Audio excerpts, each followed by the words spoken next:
క్యాబినెట్లో తీర్మానం చేసి శాసనసభలో బిల్లు పెట్టి బిల్లుని పాస్ చేసి కొన్ని దశాబ్దాలుగా ఈ రాష్ట్రంలో ఎదురు చూస్తున్నటువంటి బలహీన వర్గాలకి చట్టరూపంగా ఒక చట్టబద్ధతను కల్పించడం కోసం నిర్ణయం తీసుకోవటం జరిగిందని ఈ సందర్భంగా మీ అందరికీ తెలియజేస్తా ఉన్నాం. ఇక్కడ బిల్లు పాస్ చేయటమే కాకుండా ఈ పాస్ చేసినటువంటి బిల్లుని కేంద్ర ప్రభుత్వానికి పంపిస్తాం. పార్లమెంట్లో కూడా బిల్లుకు సంబంధించి కేంద్ర ప్రభుత్వం మీద ఒత్తిడి తీసుకొని వచ్చి బిల్లుని పార్లమెంట్లో కూడా ప్రవేశపెట్టి దీని మీద ఆమోదం పొందడం కోసం మేము చేయాల్సిన ప్రయత్నం అంతా చేస్తాం. మా నాయకుడు రాహుల్ గాంధీ గారి నాయకత్వంలో మాకున్నటువంటి పార్లమెంటు సభ్యులందరినీ సహాయ సహకారాలు తీసుకోవటమే కాకుండా ఈ ప్రభుత్వం నుంచి ఒక ప్రతినిధి బృందంగా ప్రధానమంత్రిని కలుస్తాం. కేంద్ర ప్రభుత్వానికి సంబంధించిన పెద్దలందరినీ కలుస్తాం. అట్లాగే పార్లమెంట్లో ఉన్నటువంటి అన్ని రాజకీయ పార్టీలకు సంబంధించిన నాయకులను కూడా కలుస్తాం. వారందరి మద్దతు కూడా కూడగడతాం.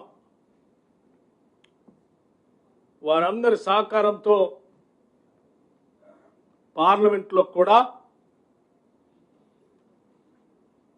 దీన్ని పాస్ చేయించుకొని పూర్తి చట్టబద్ధత దశాబ్దాల చిరకాల వాంఛైనటువంటి ఓబీసీల కళలను నిజం చేసే ప్రక్రియని మొదలు పెడతా ఉన్నాం.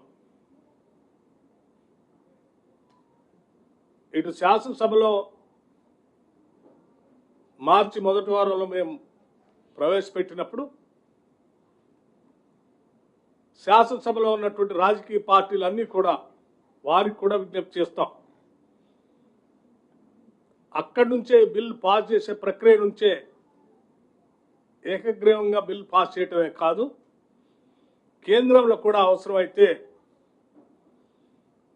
అక్కడ ఉన్నటువంటి ప్రధానమంత్రి గారిని కానీ మిగతా రాజకీయ పార్టీలని కలిసి ఒప్పించడానికి కలిసి వచ్చే రాజకీయ పార్టీలన్నింటిని కూడా తీసుకొని పోతాం.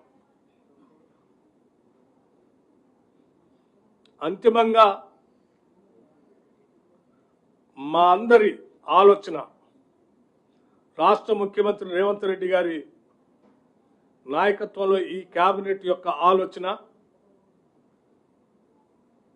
దశాబ్దాల ఓబీసీల చిరకాల వాంఛైనటువంటి 42% రిజర్వేషన్ని స్థానిక సంస్థల్లో తీసుకొని రావటం అనేది అందించడం అనేది మా అందరి ముందున్నటువంటి బలమైన కోరిక, లక్ష్యం కూడా.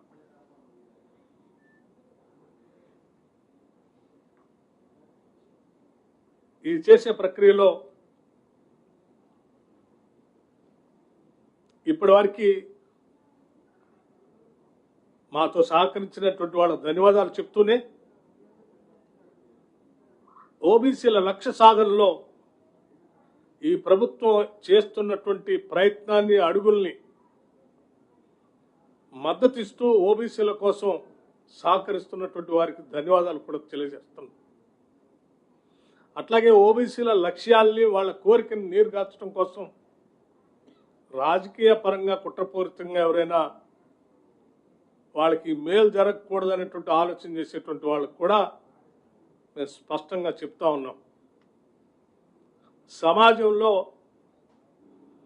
అనేక దశాబ్దాలుగా వెనుకబడి ఉన్నటువంటి ఈ వర్గాల అభ్యున్నతి కోసం మీ రాజకీయ ప్రయోజనాలు కూడా పక్కన పెట్టి మేము చేసే ఈ ఉన్నతమైనటువంటి కార్యక్రమానికి మద్దతు పలకవలసిందిగా విజ్ఞప్తి చేస్తా ఉన్నాం. దీంట్లో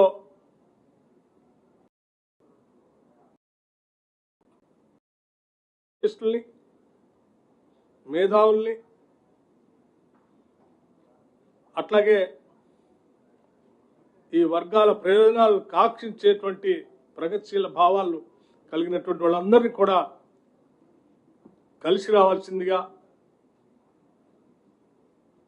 దీనికి మద్దతు కూడగట్టడానికి మేము ఈ సహాయ సహకారాలు అందించవలసిందిగా విజ్ఞప్తి చేస్తా ఉన్నాను. ధన్యవాదాలు.